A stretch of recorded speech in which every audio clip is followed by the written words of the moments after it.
आज हम लोग पढ़ेंगे राजस्थान की प्राचीन सभ्यताएं। प्राचीन सभ्यताओं में हम सबसे पहले पढ़ेंगे ताम्रपाषाणकालीन सभ्यताएं। उनमें हमारा पहला स्थल है आहड़। आहड़ को पढ़ने से पहले हम कल की क्लास का रिवीजन कर लेते हैं। कल हमने पढ़ा था कि मानवीय इतिहास को 3 भागों में बांटा था, जिनमें है प्राककाल, आद्यकाल और ऐतिहासिक काल। ऐतिहासिक काल में हमने सबसे पहले पढ़ा था पाषाण काल। पाषाण काल में हमने पाषाण काल को 3 भागों में विभाजित किया था, पूरा पाषाण काल, मध्य पाषाण काल और नव पाषाण काल। पूरा पाषाण काल में आप 3 चीजें और ऐड कर लीजिए। उनमें पहला है कि सन 1870 में C.A.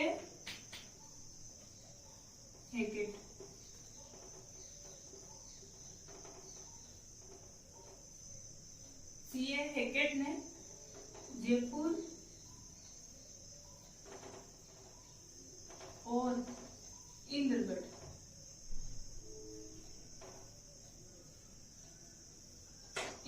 से पाषाणकालीन हस्तकुठार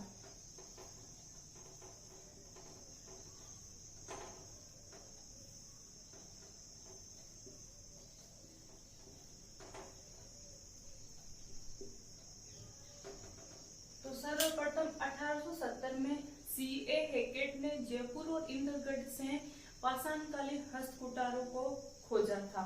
अभी जो आरपीएससी ने ईओआरओ का एग्जाम करवाया था, उसमें उन्होंने ये क्वेश्चन ही डाला था कि सन 1870 में C.A. हैकेट ने पाषाणकालीन हस्तकुठार या हैंडेक्स को खोजा था। ये कहाँ से मिली थी? तो ये जयपुर और इंद्रगढ़ से मिली थी। इसके पश्चात सेटनकार ने, किसने? सेटनकार, इन्होंने झालावाड़ से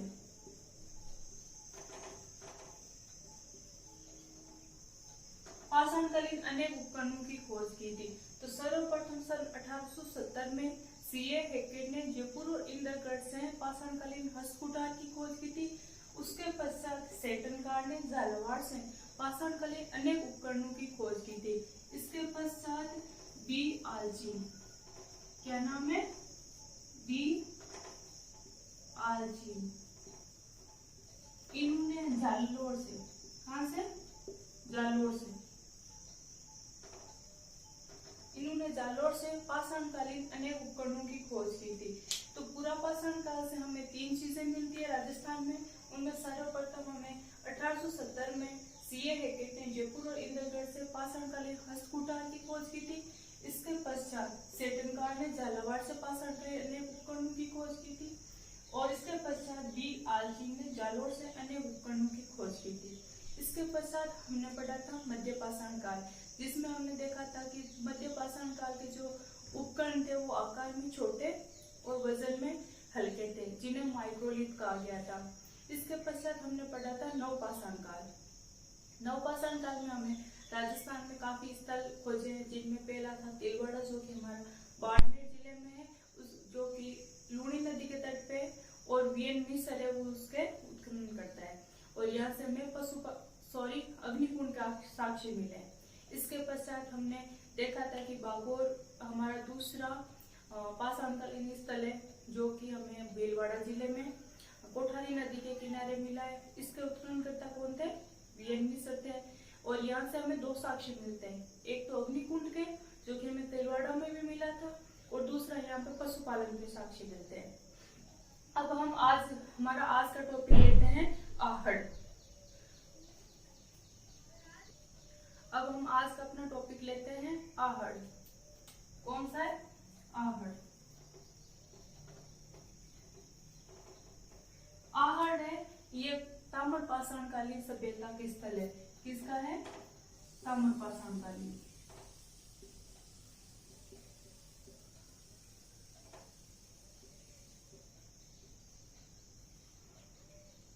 मैं पहले आपको थोड़ा समझा देती हूँ, उसके बाद में आपको लिखवा दूंगी। तो आहड़ है वो हमारा ताम्रपाषाणकालीन स्थल है। कहाँ पर है? तो वर्तमान में उदयपुर जिले में। कौन से जिले में? वर्तमान में उदयपुर जिले में। किस नदी के किनारे? तो बेडस नदी के किनारे, जिसे आयड़ नदी भी कहा जाता है। हमारा पाषाणकालीन स्थल पहला कौन सा है? आहड़, जो कि उदयपुर जिले में है, बेडज या आयड़ नदी के किनारे है।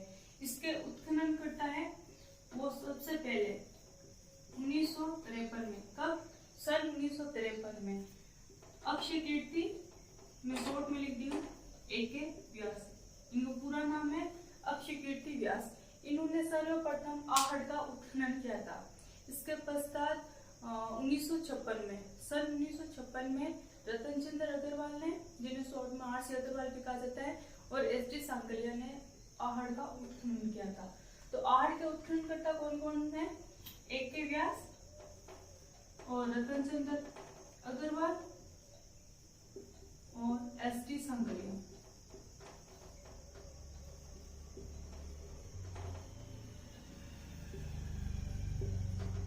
इन्होंने कब की थी उत्खनन? 1956 में।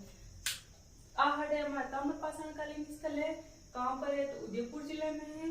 किस नदी के किनारे? तो आयड़ या बेडस नदी के किनारे। उत्खननकर्ता कौन है? तो सर्वप्रथम सन 1953 में अक्षय कीर्ति व्यास ने इसका उत्खनन किया था।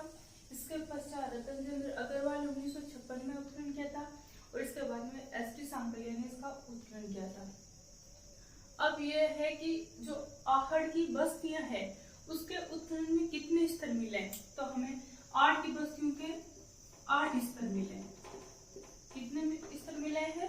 8 की बस्तियों के हमें 8 स्तर मिले हैं। और इन 8 स्तरों में जो चौथा स्तर है, यहाँ से हमें 2 ताम्र कुल्हाड़ियां मिली है। कितनी कुल्हाड़ियां मिली है? यहाँ से हमें चौथे स्तर से 2 तांबे की कुल्हाड़ियां मिली है। तो आहड़ से हमें 8 की बस्तियां, वो उनके कितने स्तर हैं? 8 स्तर मिले हैं। इनमें जो चौथा स्तर है वहां से हमें 2 तांबे की कुल्हाड़ियां मिली है। ये इम्पोर्टेंट है क्योंकि जो आरपीएससी के स्कूल लेक्चर का एग्जाम हुआ था उसमें कालीबंगा के स्तरों का पूछा था कि कालीबंगा की बस्तियां हैं उसके उत्खनन में कितने स्तर मिले हैं। तो वैसे ही हमें आहड़ से उत्खनन में कितने स्तर मिले हैं? बस्तियों के 8 स्तर मिले, जिनमें चौथे स्तर से तांबे की 2 कुल्हाड़ी मिली। इस चीज को याद रखना, हो सकता है आरपीएससी या अधीनस्थ बोर्ड किसी एग्जाम में ये पूछ ले। इसके अलावा हमें आहड़ से सर्वाधिक मात्रा में मृत बाण मिले हैं। वो भी कौन से? लाल और काले चित्रित मृत बाण, जिन्हें आहड़ में क्या कहा जाता था? गोर या कोट, गोरे अथवा कोट कहा जाता था। इसके अलावा हमें आहड़ से जो मकान थे उनकी दीवारें हैं वो किसकी बनी हुई थी? कच्ची ईंटों की। किसकी बनी हुई थी? तो मकान की दीवारें वो कच्ची ईंटों की और पत्थरों की। जो ये कच्ची ईंटें थी ये धूप में सुखाई हुई थी। इसके अलावा जो छतें थी वो किससे बनी हुई थी? बांस से, बांस की बल्लियां डाल करके। तो मकान की दीवारें हैं वो कच्ची ईंटों से और पत्थरों से बनी हुई थी। छतें हैं वो बांस की बल्लियां बिछा करके उसमें मिट्टी का लेप किया गया था। इसके अलावा जो हमें मृत बाण मिले थे वो आहड़ से सर्वाधिक मात्रा में मिले थे, और ये किस प्रकार के थे? लाल और काले चित्रित मृत बाण थे, जिन स्थानीय भाषा में आहड़ में गोरे अथवा कोट कहा जाता था। इसके अलावा हमें वहाँ की बस्तियां हैं वो 8 स्तरों में मिली है, जिनमें से चौथा स्तर है वहां से हमें 2 तांबे की कुल्हाड़ियां मिली हुई है। इसके अलावा हमें आहड़ से एक यूनानी सिक्का मिला है, जिसमें यूनानी देवता अपोलो का चित्र बना हुआ है। किसका चित्र बना हुआ है? यूनानी सिक्का मिला है जिस पर यूनानी देवता अपोलो का। इसके अलावा हमें बांस का आहड़ से बेल की मृण मूर्ति मिली है, जिसे बनासिन पुल भी कहा गया है। किसकी मृण मूर्ति मिली है? बेल की।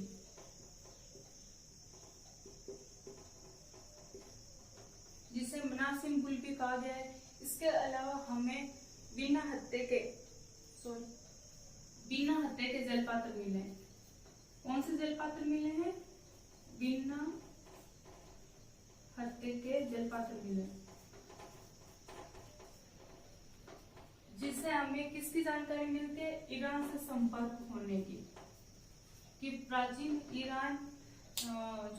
ईरान था उसका हमारे आहड़ सभ्यता से भी संपर्क था। इसकी जानकारी किससे मिलती है? तो वहां से आहड़ से मिले बिना हत्थे वाले जलपात्र से। तो अब आप लोग अपनी नोटबुक में लाइन टू लाइन इस आठ सभ्यता के बारे में लिखते जाइए। ये सारा कुछ था जो इसके बारे में आपको समझा दिया कि आहड़ किस प्रकार का स्थल था, तो ताम्रपाषाण कालीन था। कहाँ पर है, तो उदयपुर में है। इस नदी के किनारे, बेड़स नदी के किनारे ये इसके उत्खनन करता है अक्षय कीर्ति व्यास, रतन चंद्र अग्रवाल, एस.डी. सांगलिया। यहाँ के जो मकान की दीवारें थी वो ईंट और पत्थर से बनी हुई है, छतें वो बांस से बनी हुई है। और यहाँ से यूनानी सिक्का मिला है जो कि यूनानी देवता अपोलो का चित्र सिक्के पर बना हुआ है। इसके अलावा हमें वहां से मृण मूर्तियां मिली है, बेल की जिसे विनाशहीन बुल कहा गया है। यहाँ की जो बस्ती है वो 8 स्तरों में मिली है, जिनके जो चौथा स्तर है उसे तांबे की 2 कुल्हाड़ियां मिली है।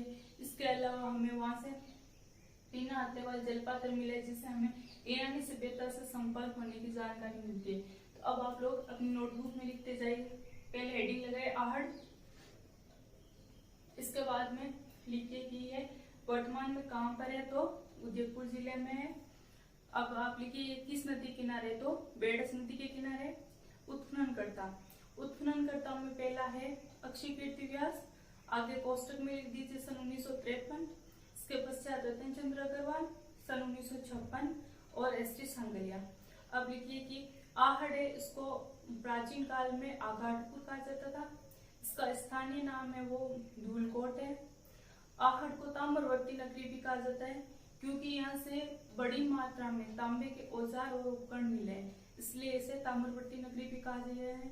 उत्खनन से ये सभ्यता में 4000 वर्ष पुरानी मानी जाती है। कि उत्खनन से जो हमें जानकारी मिली है उनके अनुसार ये सभ्यता कितनी पुरानी है, तो 4000 वर्ष पुरानी। लिखिए कि 8 सभ्यता है वो 4000 वर्ष पुरानी है।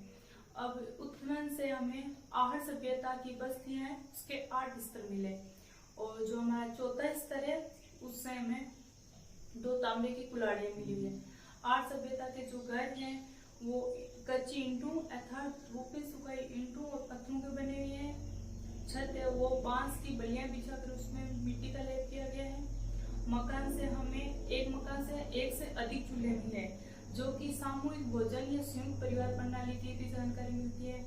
इसके अलावा घरों से जल निकासी के भी प्रमाण मिले हैं। घरों से जल निकासी हेतु नालियां भी बनी हुई है। इसके अलावा हमें आहड़ सभ्यता से सर्वाधिक मात्रा में मृत भांड मिले हैं। इस पे स्टार लगा लीजिए, ये इंपॉर्टेंट है। और ये मृत भांड किस प्रकार के, तो लाल काले चित्रित मृत भांड है। और इन्हें स्थानीय भाषा में या आहड़ में इन्हें क्या कहा जाता था, तो गोरे अथवा कोहट कहा जाता था। इसके अलावा हमें आहड़ सभ्यता से एक यूनानी सिक्का मिला है, जिसपे अपोलो का चित्र बना है। यहाँ से हमें बिना हत्या वाले जलपात्र मिले, जिससे हमें ईरानी सभ्यता से संपर्क होने की जानकारी मिलती है। इसके अलावा यहाँ से हमें बेल की मृण मूर्ति मिली है, जिसे विनाशहीन बुल कहा गया है। इसके अलावा यहाँ से हमें उत्खनन से प्राप्त ठप्पे हुए हैं, जिससे हमें अनुमान लगा सकते हैं कि यहाँ का रंगाई छपाई उद्योग है वो विकसित अवस्था में था। तो उत्खनन से प्राप्त ठप्पों के आधार पर अनुमान लगाया जाता है कि यहाँ का रंगाई छपाई उद्योग था वो विकसित अवस्था में था। उत्खनन से हमें मापतोल के पाठ मिले हैं, जिससे जानकारी मिलती है कि यहाँ का व्यापार और वाणिज्य वो विकसित अवस्था में था। इसके अलावा हमें उत्खनन में पूजा पात्र मिले हैं। यहाँ के जो इम्पोर्टेंट एक चीज ये इम्पोर्टेंट है कि आहड़ के जो मृतक थे उन्हें जलाते नहीं बल्कि दफनाते थे। बाकी जैसे कि हम देखते हैं कि कालीबंगा जब पढ़ेंगे तो हम देखेंगे कि वहाँ पे शव को दफनाते भी थे, जलाते भी थे और आंशिक दफनाना भी होता था। तो शवदान कितने प्रकार से होता था कालीबंगा में, 3 प्रकार से। परंतु आहड़ में हम ये देखेंगे कि केवल आहड़ में शव को क्या करते थे, दफनाते थे। दफनाने के साथ में उनके साथ आभूषण भी दफनाते थे, अर्थात आहड़वासियों का पुनर्जन्म में भी विश्वास था। तो आहड़ में शवों को दफनाते थे, साथ में आभूषण भी दफनाते थे, और इससे हमें जानकारी मिलती है कि ये लोग पुनर्जन्म में भी विश्वास करते थे। इसके अलावा आहड़ से हमें तांबे की 6 मुद्राएं मिली है। कितनी मुद्राएं मिली है, 6 मुद्राएं। ये चीज भी इम्पोर्टेंट है, आप इसे स्टार लगा लें कि तांबे की हमें कितनी मुद्राएं मिली है, आहड़ से 6 मुद्राएं मिली है। इसके अलावा अब तक हमने क्या पढ़ा है आहड़ में, कि आहड़ है वो हमारा ताम्रपाषाण कालीन स्थल है। कहाँ पर है, उदयपुर जिले में है, बेडस नदी के किनारे। इसके उत्खननकर्ता कौन कौन थे? तो अक्षय कीर्ति व्यास, जिन्होंने सर्वप्रथम इसका उत्खनन किया था। फिर आता है हमारा रतनचंद्र अग्रवाल और एस.टी. सांकलिया। यहाँ से हमें किस किस चीज की प्रमाण मिले? तो यहाँ के जो मकान की दीवारें थी वो किससे बनी हुई थी?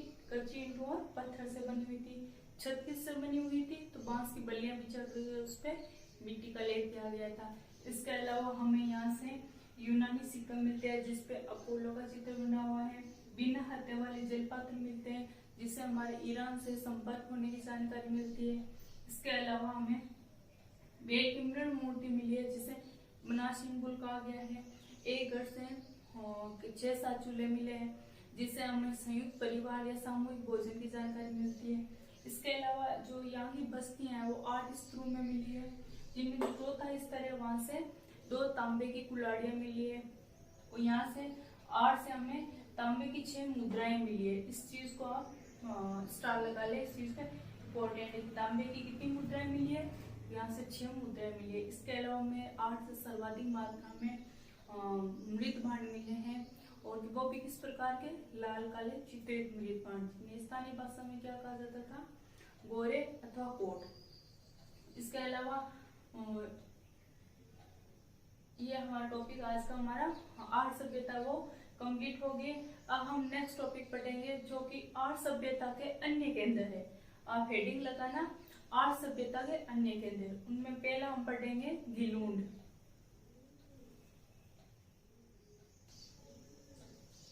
अब हम पढ़ते हैं 8 के अन्य केंद्र। 8 के अन्य केंद्रों में पहला गिलूंड राजसमंद जिले में, दूसरा बालाथल और तीसरा है ओजियम।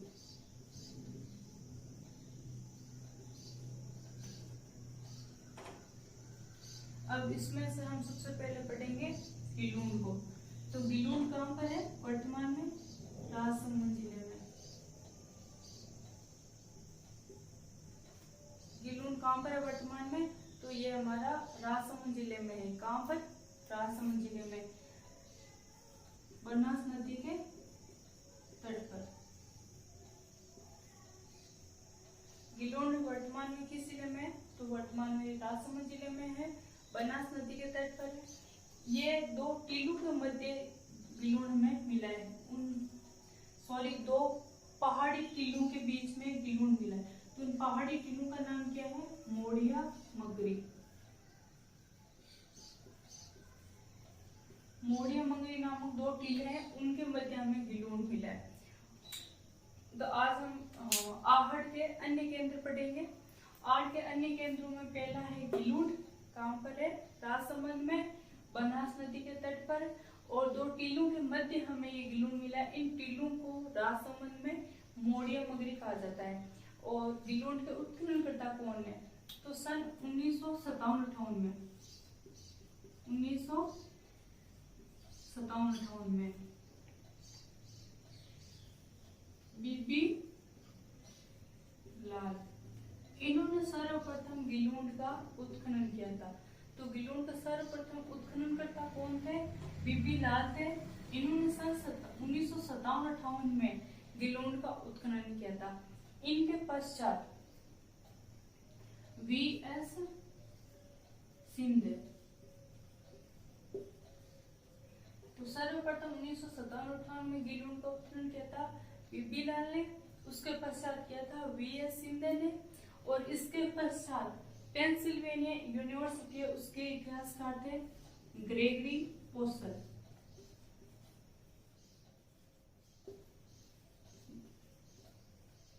ग्रेगरी पोसल इन्होंने उत्खनन किया था। तो गिलूंड वर्तमान में हमारा राजसमंद जिले में है। ये बनास नदी के तट पर है और मोड़िया मगरी नामक 2 टीले उनके मध्य गिलूंड है। इसका सर्वप्रथम उत्खननकर्ता थे बीबी लाल। उन्होंने 1957-58 में गिलूंड का उत्खनन किया था। इसके पश्चात V.S. सिंधे ने और उसके पश्चात ग्रेगरी पोसल ने, इन तीनों ने गिलूंड का उत्खनन किया है। अब हमें गिलूंड से उत्खनन के पश्चात हमें किन किन चीजों की जानकारी मिलती है? तो उत्खनन से हमें जानकारी मिलती है कि गिलूंड है वो 1900 से 1700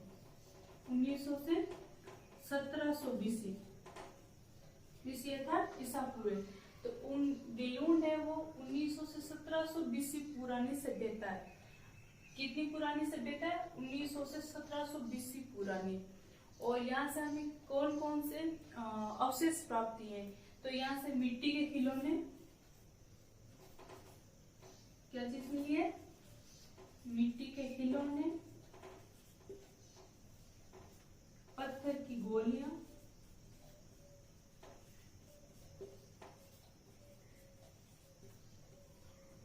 मिट्टी के खिलौने, पत्थर की गोलियां, हाथी दांत के,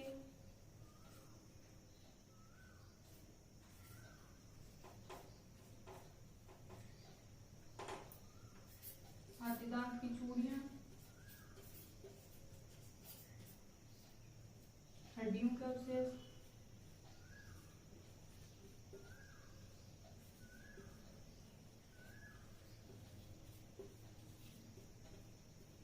हमें यहाँ से कौन कौन से अवशेष मिले?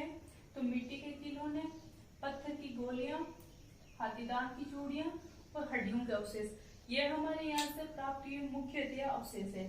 तो अब हमने अभी तक क्या पढ़ा है कि जो 8 के अन्य केंद्र थे उनमें पहला हमने लिया है गिलूंड, ये हमारा राजसमंद जिले में है, बनास नदी के तट पर है और ये मोड़ियामगरी नामक 2 टीलों के मध्य है। इसके उत्खनन करता है वो बीपी लाल है, जिन्होंने सन 1957-58 में गिलूंड का उत्खनन किया था। इसके पश्चात वी.एस. सिंधे ने उत्खनन किया और उनके पश्चात पेंसिल्वेनिया यूनिवर्सिटी के इतिहासकार या प्रोफेसर थे ग्रेगरी पोसल, इन्होंने उत्खनन किया था। उत्खनन से हमें पता चलता है कि ये सभ्यता 1900 से 1700 बीसी पुरानी सभ्यता है। यहाँ से हमें मिट्टी के खिलौने, पत्थर की गोलियां, हाथीदांत की चूड़ियां और हड्डियों के अवशेष, इनकी जानकारी मिलती है। अब हम लोग गिलूंड को, आप नोट्स बना लीजिए गिलूंड के कि गिलूंड में हमें किन किन चीजों की जानकारी मिलती है। तो हेडिंग लगाइए आप पहले गिलूंड, और ये आगे लिखिए कि वर्तमान में राजसमंद जिले में है और ये बनास नदी के तट पर है। मोड़ियामगरी नामक 2 टीलों के मध्य में गिलूंड स्थल मिला है और ये सबसे पहले इसके उत्खननकर्ता कौन थे? तो बीपी लाल थे। सन 1957-58 में बीपी लाल ने सर्वप्रथम गिलूंड का उत्खनन किया था। आगे लिखिए कि इसके पश्चात वी.एस. सिंधे एवं ग्रेगरी पोसल ने उत्खनन किया था। उत्खनन से प्राप्त जानकारी के आधार पर यह सभ्यता 1900 से 1700 बीसी पुरानी है। अब इसके लिखिए यहाँ से हमें कौन कौन से अवशेष मिले हैं। तो लिखिए अवशेष। तो आप गिलूंड के अवशेष में नंबर लगा करके सीक्वेंस से लिखते जाइए। पहले लिखिए कि यहाँ से हमें 5 प्रकार के मृत पांड मिले हैं। कितने प्रकार के मृत पांड मिले हैं? 5 प्रकार के। कौन कौन से? सादे, पहला, दूसरा है काले, फिर पॉलिस्टर,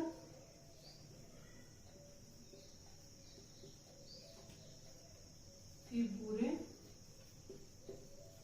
और 5वां है लाल काले।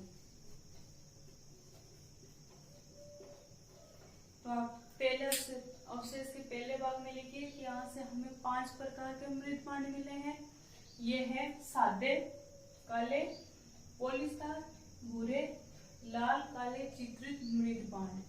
हमने पीछे अभी पढ़ा है कि आहड़ में हमें लाल काले चित्रित मृत पांड मिले हैं, जबकि हमें गिलूंड से 5 प्रकार के मृत पांड मिले हैं और ये है सादे हैं, काले, पॉलिस्टर, भूरे और लाल काले चित्रित मृत पांड। जैसा कि हमने पढ़ा था कि 8 से सर्वाधिक मृत पांड मिले हैं, जबकि सर्वाधिक प्रकार वो हमें गिलूंड से मिले 5 प्रकार। इसके बाद में आप दूसरे नंबर पे लिखिए, यहाँ से हमें मिट्टी के खिलौने मिले हैं। कौन से क्या मिला है? मिट्टी के खिलौने। 3 नंबर लगा करके लिखिए, यहाँ से हमें पत्थर की गोलियां मिली है। क्या मिली है? पत्थर की गोलियां। 4 नंबर लगा करके लिखिए, यहाँ से हमें हाथी दांत की चूड़ियां मिली है। क्या मिली है? हाथीदांत की चूड़ियां। 5 नंबर लगा करके लिखिए, यहाँ से हमें हड्डियों के अवशेष मिले हैं। क्या मिले? हड्डियों के अवशेष। इसके अलावा हमने पढ़ा था कि आहड़ में कच्ची ईंटों का प्रयोग किया गया था। हमने पढ़ा था कि जो मकान की दीवारें हैं वो धूप में सुखाई ईंटों का प्रयोग किया गया है, जबकि गिलोड में प्रचुर मात्रा में पक्की ईंटों का प्रयोग किया गया है। जबकि ये गिलोड है वो आहड़ का ही केंद्र है, आहड़ के अन्य केंद्रों में से ही एक है, परंतु यहाँ पे कच्ची के साथ साथ पक्की ईंटें भी प्रयोग की गई है। कच्ची भी की गई है परंतु पक्की ईंटों का भी प्रयोग किया गया है, वो भी बड़ी मात्रा में। घरों को बनाने में कच्ची ईंटों की बजाय पक्की ईंटों का अधिक प्रयोग किया गया है। इसके अलावा यहाँ से हमें क्या क्या मिला अब तक? यहाँ से हमें 5 प्रकार के मृत भांड मिले हैं, मिट्टी के खिलौने मिले हैं, पत्थर की गोलियां, हाथीदांत की चूड़ियां और हड्डियों के अवशेष। और मकान आप 6 नंबर लगा करके लिखिए, मकान किससे बने हुए हैं? कच्ची और पक्की ईंटों से, परंतु आहड़ की बजाय यहाँ पर पक्की ईंटों का प्रयोग बड़ी मात्रा में किया गया है। सॉरी, ऐसे लिखिए कि यहाँ से कच्ची और पक्की ईंटों का प्रयोग किया गया है, आहड़ में केवल कच्ची ईंटों का प्रयोग किया गया था, जबकि गिलोड में पक्की ईंटों का प्रयोग किया गया था, वो भी प्रचुर मात्रा में। इसके अलावा हमें यहाँ से अनाज भरने के कोट भी मिले हैं। क्या मिले? अनाज भरने के कोट और चूल्हे का अवशेष भी मिले हैं। 7 नंबर लगा करके आप लिखिए, यहाँ से हमें अनाज भरने के चूल्हे और कोट भी मिले हैं। इसके अलावा हमें यहाँ से एक मटके में गेहूं के दाने भी मिले हैं। 8 नंबर लगा करके लिखिए, एक मटके से गेहूं के दाने भी मिले हैं। तो ये हमारा गिलोड हो गया। तो अब तक हमने 8 केंद्रों में क्या पढ़ा? पहला स्थल पढ़ा है गिलोड, ये हमारा राजसमंद जिले में है, बनास नदी के किनारे, मोड़े मगरी नामक 2 टीलों के मध्य उत्खनन करता है बीपी लाल और वीएस सिंधे और ब्रैकी कौशल। यहाँ के जो मकान है वो कच्ची और पक्की ईंटों के बने हुए हैं। पक्की ईंटों का बड़ी मात्रा में प्रयोग किया गया था। यहाँ से 5 प्रकार के मृत भांड मिले हैं। इसके अलावा मिट्टी के खिलौने, पत्थर की गोलियां, हाथीदांत की चूड़ियां, हड्डियों के अवशेष मिले। यहाँ से हमें एक मटके में गेहूं के दाने भी मिले हैं। यहाँ से चूल्हे और अनाज भरने के कोट भी मिले हैं। अब हम अपना अगला टॉपिक लेते हैं, दूसरा बालाथल। अब हम दूसरा स्थल पढ़ते हैं बालाथल।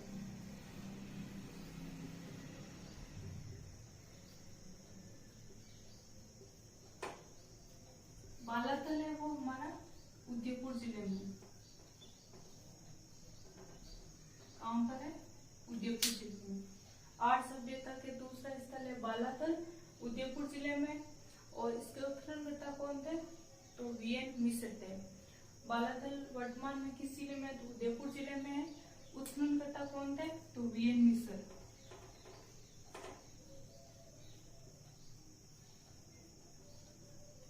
कौन थे? वीएन मिश्र। ये सभ्यता है, ये बालाथल है, ये ताम्र पाषाणकालीन और लोहे युगीन दोनों सभ्यता है।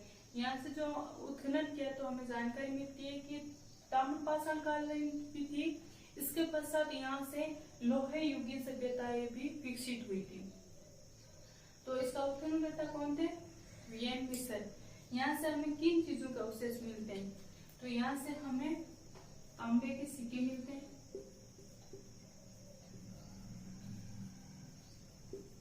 तांबे के सिक्के, पत्थर के मनके, क्या मिला है यहाँ से हमें? तांबे के सिक्के, पत्थर के मनके और 5वीं सदी का, 5वीं सदी ईसा पूर्व, कब का? 5वीं सदी ईसा पूर्व का हाथ से बुना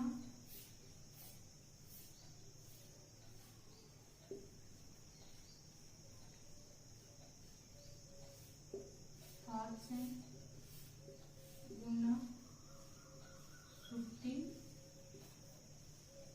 कपड़े का टुकड़ा।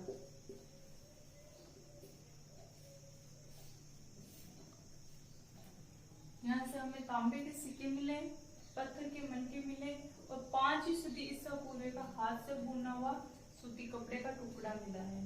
तो हमने दूसरा स्थल कौन सा लिए, बालाथल, वर्तमान में हमारा उदयपुर जिले में है। इसके उत्खनन करता है वो है वीएन मिश्र। यहाँ से हमें किस किस चीज के अवशेष मिले, तो ये इस प्रकार से इसके अवशेष है। अब आप हेडिंग लगाइए बालाथल। बालाथल हमारा वर्तमान में उदयपुर जिले में है। उत्खनन करता लिख करके लिखिए वीएन मिश्र। अब यहाँ से प्राप्त अवशेष, अवशेषों में पहला लिखिए तांबे के, यहाँ से हमें तांबे के सिक्के मिले हैं। दूसरा लिखिए यहाँ से हमें पत्थर के मनके मिले हैं। तीसरा लिखिए हमें 5वीं सदी ईसा पूर्व का हाथ से बुना हुआ सूती कपड़े का टुकड़ा मिला है। कब का, 5वीं सदी ईसा पूर्व का हाथ से बुना हुआ सूती कपड़े का टुकड़ा मिला है।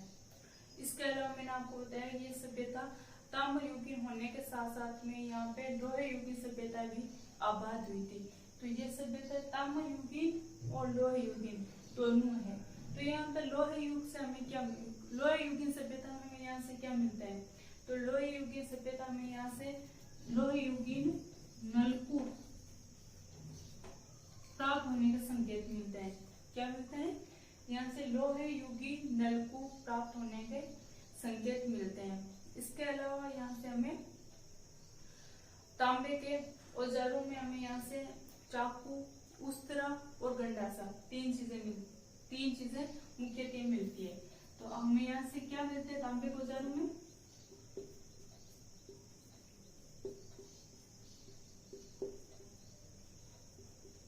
तांबे के औजार।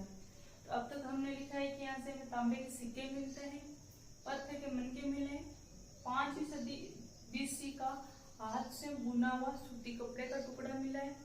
इसके अलावा हमें यहाँ से लोहे युगीन नलकूप प्राप्त हुआ है, लोहे युगीन नलकूप प्राप्त होने के संकेत मिले हैं। इसके अलावा हमें यहाँ से तांबे के औजार मिले हैं, जैसे कि चाकू, उस्तरा और गंडासा। यहाँ मैं लिख देती हूँ कौन कौन से मिले हैं, चाकू, उस्तरा और गंडासा, ये हमें यहाँ से औजार मिले हैं तांबे के। इसके अलावा ये लोहे युगीन ये सभ्यता थी, तो इससे हमें और भी कुछ लोहे युगीन से संबंधित मिलता है। तो यहाँ से लोहे गलाने की 5 भट्टियां भी मिली है। कितनी भट्टियां मिली है, 5 भट्टियां। तो अब तक आपने अवशेष में पहला लिखा है तांबे के सिक्के मिले हैं, दूसरे में लिखा है यहाँ से हमें पत्थर के मनके मिले हैं, तीसरा लिखा है यहाँ से 5वीं सदी बीसी का हाथ से बुना हुआ सूती कपड़े का टुकड़ा मिला है, चौथा हमने लिखा है यहाँ से लोहे युगीन नलकूप के संकेत मिले हैं, 5वें में हमने यहाँ से लिखा है कि यहाँ से तांबे के औजार मिले हैं, जैसे कि चाकू, उस्तरा और गंडासा। इसके अलावा हमें यहाँ से लोहे युगीन लोहा गलाने की 5 भट्टियां मिली है। तो ये सभ्यता जब लोहे युगीन भी थी, ताम्र युगीन थी, तो यहाँ से हमें तांबे के सिक्के मिले, तांबे के औजार मिल गए। तो लोहे युगीन सभ्यता से हमें किन किन चीजों का अवशेष मिले, तो यहाँ से लोहे युगीन नलकूप मिला है, इसके अलावा लोहे गलाने की 5 भट्टियां भी मिली है। इसके अलावा हमें यहाँ से लोहे युगीन औजार भी प्रचुर मात्रा में मिलते हैं। तो ताम्र युगीन और लोहे युगीन ये दोनों स्थलता है और यहाँ से हमें ये अवशेष मिलते हैं। तांबे के सिक्के, पत्थर के मनके, 5वीं सदी बीसी का हाथ से बुना हुआ सूती कपड़े का टुकड़ा मिला है। उसके अलावा हमें लोहे युगीन नलकूप प्राप्त होने के संकेत मिले हैं। इसके अलावा हमें यहाँ से लोहे गलाने की 5 भट्टियां मिली है। लोहे युगीन जो औजार है वो प्रचुर मात्रा में मिले। इसके अलावा हमें तांबे के औजार भी मिले हैं, जैसे कि चाकू, उस्तरा और गंडासा। आज हमने ताम्र पाषाण कालीन सभ्यता पढ़ी। पहले हमने पढ़ी आर्य सभ्यता, जो कि हमारी उदयपुर जिले में है, बेड़स नदी के किनारे। उत्खननकर्ता कौन कौन थे, अक्षय कीर्ति व्यास, रतन चंद्र अग्रवाल और एस.टी. सांकलिया। अब उस आर्य सभ्यता के बाद में हमने दूसरी सभ्यता पढ़ी थी इसके अन्य केंद्र, जिनमें हमने पहला लिया था गिलोन। गिलोन हमारा कहाँ पर है, राजसमंद जिले